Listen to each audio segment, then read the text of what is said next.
Hi, guys, and welcome to Reality with Tea. Still sipping on my ginger probiotic tea. So, now I'm going to talk about Eric and Virginia. Before we get started, please don't forget to like the video, subscribe, hit the notification bell. At the end, leave me a comment. I appreciate your viewership. All right, let's talk about Eric and Virginia. This is another very uncomfortable couple who I think is just a horrible match. So, remember this is the episode where everybody's going to the spouse's family home. So first we started Eric's family home, and he's showing off his military ribbons. He's very proud of being in the military, and getting all these awards and the ceremonies, whatever it is. And so here comes Virginia. She's very immature. She's like, oh, it's like the Boy Scouts, and he didn't find it funny because you're minimizing his accomplishments. Okay, this is like his this is his accomplishment, his lifetime accomplishment. He's so proud of it, and you're like, oh, it's like the Boy Scouts. He's like, not really. So, she ends up crying because she feels that he hasn't tried to get in a good relationship with her family as much as she has with his. Like, she calls his sister-in-law, brothers, whatever it is, pretty periodically, and he really hasn't gotten in touch with her family. And his thing was, listen, it wasn't anything personal, but I was just trying to get to know you. We only have 8 weeks, so I was just trying to focus on our relationship. But he says he will. So, he reaches out to her dad and he apologizes. He says, I didn't mean to not reach out to you, but, in this short situation, I just wanted to get to know your daughter more and focus on us. And the father understands. He was fine. And, the father's admitting we didn't give her the best upbringing. He says everything, as far as her trust and everything, you're going to have to earn everything from her. You know what I mean?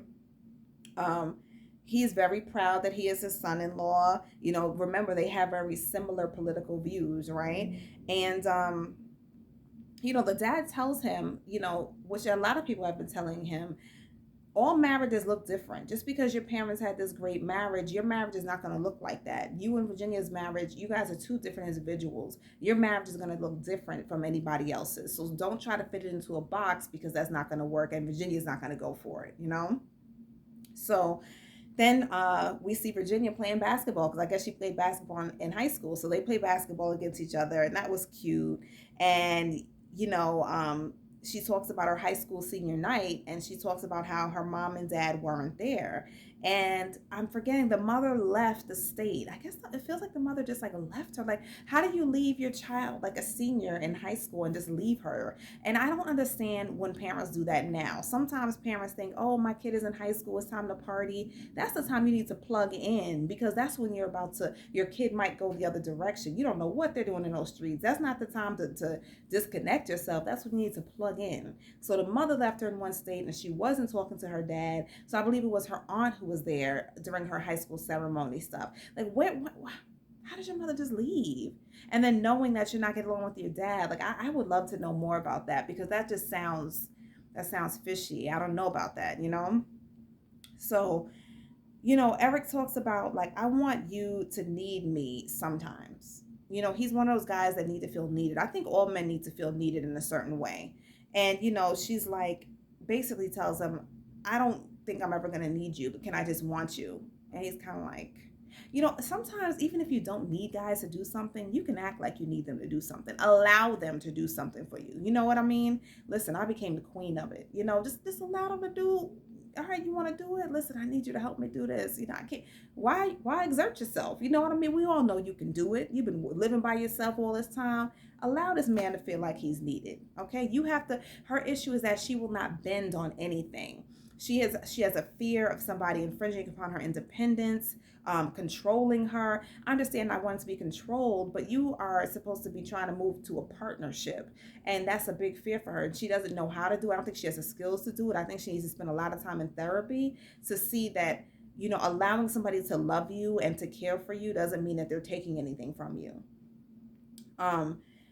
We see that Virginia meets up with Eric's sister, and of course, Virginia's making the drinks. You know what I mean? She's like, oh, we're making margaritas. Like, she cannot have a conversation, a social function, anything without having a drink first. And that's all we see. So she also needs to be in therapy for that, because that's her coping mechanism. I think that that's what she's doing to cope with the anxiety and depression, whatever it is she has going on.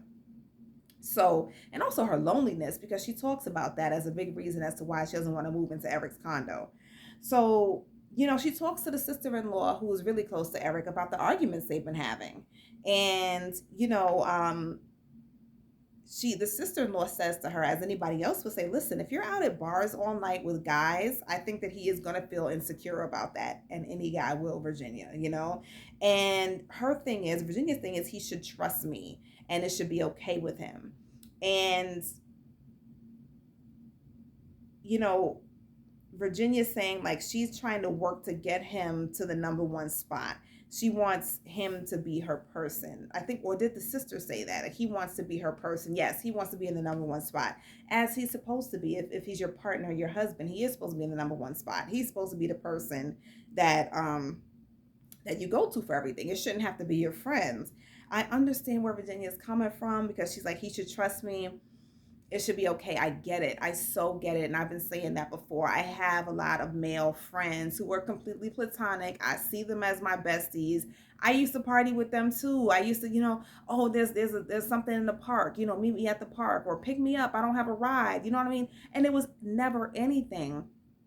But I guess moving into a relationship, and it's weird at first, and I didn't know how to do it either. I don't think some of my male friends knew how to do it as they got into a relationship. Nobody was jealous of the other person, but it was just like, maybe we're not supposed to do this anymore. Maybe it'll make our spouse feel uncomfortable if we randomly say, I'm going to wake up at noon. Hey, Babyface is singing in the park, pick me up and let's go out and spend the whole day together. You know what I mean? Even though we know, I don't think that our spouses know. And then again, I guess that's something you're supposed to kind of do with your spouse. I don't know.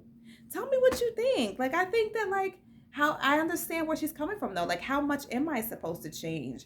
I know, eventually a lot of my friends and a lot of my fiance's friends that are female and mine that are male, because we met older in life, so I'm not just gonna cut off any of my male friends. I don't expect him to cut off his female best friends, but we all became friends, you know what I mean? So I don't think that it's an issue, but I can understand where she's coming from, where it's like, you can't just come into my life, we're married at first sight, so one day I'm chilling with my guy friends and the next day I pretty much can't be friends with them. I get it.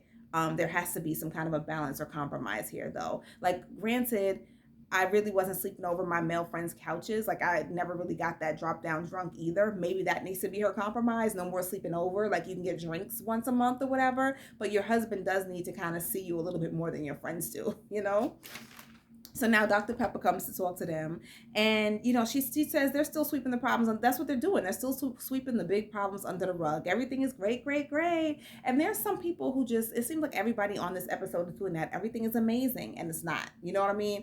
Neither of you guys are happy. So Virginia says, basically she talks about she doesn't want him to have a cookie cutter view of marriage.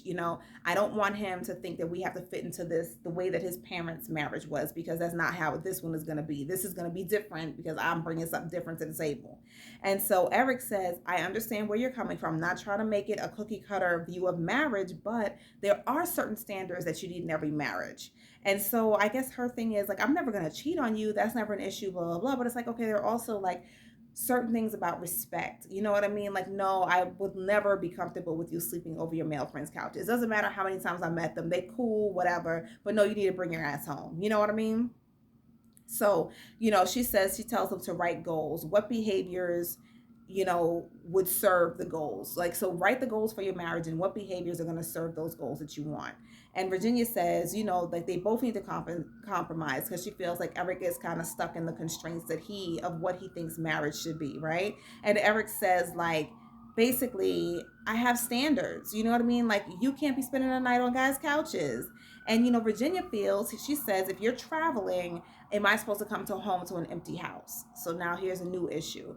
So if he's traveling for 3 days, she doesn't feel comfortable, I guess, being home in her empty house, which is weird because she wants to live in her own house where she lives alone, doesn't want to move into his house. But isn't it empty most of the time? Like, it's just you in it. So is there an issue with you being alone, or you don't want to be in his house alone? Like, what is this, Or is she one of those people that live alone but always have somebody over? Some people have that. Like, oh, I have an open door policy. They don't like to be alone. So come whenever you want. Oh, my friend is always sleeping over. You know what I mean? Maybe she's one of those people. We don't know. So, Erik just keeps saying there are things you don't do in a marriage. And we all know that what she wants to do isn't appropriate in a marriage. Virginia says, she doesn't agree. Remember, she stamps her feet in the mud and she's not going to move. And she says she doesn't think that there should be like any restraints in their marriage. So now this episode, Clara, I came in when Clara was saying, I guess, to the producers that basically, because at the table now, those were the notes. Okay. At the table, remember at the dining room table, they had like the family dinner that first night when Haley cooked. And mind you, on the way up there driving, they're already getting into it because they can't go anywhere without bickering and going back and forth and disagreeing and the whole thing, because they're both very stubborn and they both don't want to budge on their views. So Erik got a little upset because he says, I don't like when you get on to me in front of the cameras. So I'm guessing now an issue is that they keep, you're kind of getting on me and it's on TV. So I want to know what's happening behind the scenes in the cameras. If this is what we see and you guys are restricting yourself, what is going on behind the cameras? They must be having knockdown, like fisticuff type of fights. You know what I mean? So, you know, they sit down at the dinner and they're going back and forth a little bit. And Virginia says, listen, you ever hear when people say you can love them, but sometimes you just don't like another person? She already feels like she's there. And I feel like it's a little early to think that 6-7 weeks in and you're already like, I don't like him sometime. That's a red flag. And, Erik tells the group, I want to be number one to her, and Virginia was like, well, pretty much he can't be number one because I've only known him for a month and a half. I get it a little bit, Virginia, but you asked to be married. This is what a marriage is. I get that you're like, I can't do this that fast. Like, I don't want to change my life so quickly. But he came into this to be married. He was ready. You weren't ready. You know what I mean? Like, you can't say, like, how long is it going to be before I'm number one in your life? I'm your husband, regardless of how long it's been. You wanted to be married. You know what I mean? I get where she's coming from. It's only been a month and a half. How can you say that you're just going to walk into my life and I have to make you number one? So now she's just stuck in this whole thing. I don't want to lose who I am. I don't want to lose the person that I was. I don't want to lose my independence and the party girl phase that I'm in for this guy. But you should have asked to be married. You know what I mean? You should have been over that part of your life. So, Clara talks, she says to the producers, basically, she feels like they're infatuated with each other, but they're both stubborn. And like that infatuation can lead to pain and heartbreak. And she hit it on the nail. Like they're stubborn. They like each other as far as the intimacy and the whole thing. But other than that, they really don't have much in common. I don't think this is going to work at all. So then, for their date that they have together, they have a beach dinner. They talk about decision day. And he says he sometimes feels like she may run. And he is not confident that she will stay to work through certain issues. When things get tough, he feels like she just wants to run. And, he says this fighting and making up that we do back and forth isn't going to work in the long term. It's just not going to work for him. And I agree. I do think that sometimes she kind of feels like, what have I gotten myself into? I don't want to be in this. And she's even said certain things like that before. So I can see why he doesn't feel confident in that. So they talk about moving. This was at dinner. Was this the second dinner, I think? And Virginia says that she basically blurts out she's not going to move in with him immediately. And Erik says, I don't like that. He feels like it's a regression. Like, how are you going to be living in your house and I'll be living in my house? Why would we go back to that? We're not dating. We're married, And he says, I own my condo. You can't just up and sell a condo immediately. And that's what she's expecting him to do. He's like, that's not realistic. And it's not. But again, she's kind of immature and she's not looking at the logistics of anything. Then it gets really, here we go, more awkward tension at the dinner table. It's like, because they're going back and forth about not moving in together or moving in together. So then the cast tries to give concessions that they can make, right? And Virginia, again, her feet are in the mud. She was like, she refuses to budge on anything. They bring up the cat because remember now, Virginia brought her dog over, Rocky, to the apartment that they're in now, but she didn't bring the two cats. Erik has an allergy to cats. And so she says her cats are moving in no matter what, the whole thing. So the cat says, well, listen, do you have like a guest room or a place that the cats can be so that, you don't have to cross spaces with them, Erik? He's like, I have a whole guest room. The cats can have that. I don't care. She's like, I'm not going to like lock my cats up. And the way she's saying it is like, obviously I wouldn't do anything to inconvenience my cat, but I will inconvenience him. That's what it is. I'm putting my pets, my kids before you. In your own house, I will inconvenience you because I need my cats to be able to run freely. So she says she won't lock them up, and he says, basically, if she moves in with me, she can do whatever she wants to the condo. I want her to feel comfortable. Do whatever you have to do, but I'm allergic to cats. You know what I mean? So then they're talking about how this conversation spills over to when they go to the bed that night, and she says, oh, this cat sleeps in this crevice, this cat sleeps over here, my cat sleeps with me every night. So she wants him to sleep in the bed now moving forward. And he's like, that's not going to happen. And she's like, well, I'm not going to lock my cats out. Again, like, why would you even ask me to make them uncomfortable over you? And she wants him to sleep in the bed. She wants the cats to sleep in the bed with her and her husband.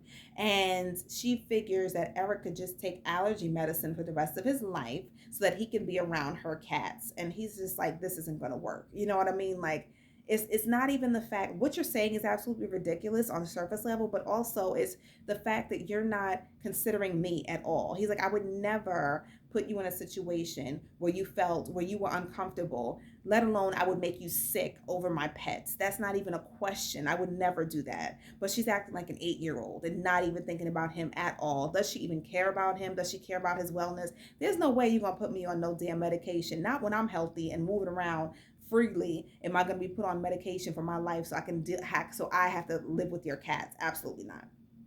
So she says, my cats do whatever the fuck they want. You know what I mean? And I'm not going to stop them. I'm going to let them run free. I'm going to let Rocky run free. I don't train them. They do what they want, and I'm not going to change that for you. So here we go again. Like, you just want Wild Kingdom up in here, knowing that it will make me uncomfortable and make me sick, and you don't care. And newsflash, that's how she's going to be with her kids. Remember, she's going to be the lenient one, let them do whatever they want. She's never going to do this and that. And he's going to be the stern one. This is never going to work, okay? Basically, she makes it seem like she doesn't care about him. She, like he says, you have no sympathy for me. She keeps making excuses for everything. And basically, he tells her, like, I want us to be on the same team, but they aren't right now. You know what I mean? And I don't have high hopes for this relationship. I think that he's going to walk away. I think that she's going to walk away. She might not want to walk away immediately, but I think he's going to be out. He's going to be like, I can't do nothing with this girl y'all gave me. Like, she's great. She's pretty. We're fun together, but nah, I can't do it. Let me know what you think. Like, comment, subscribe, and I will see you for the next couple, Married at First Sight. Talk to you soon. Bye-bye.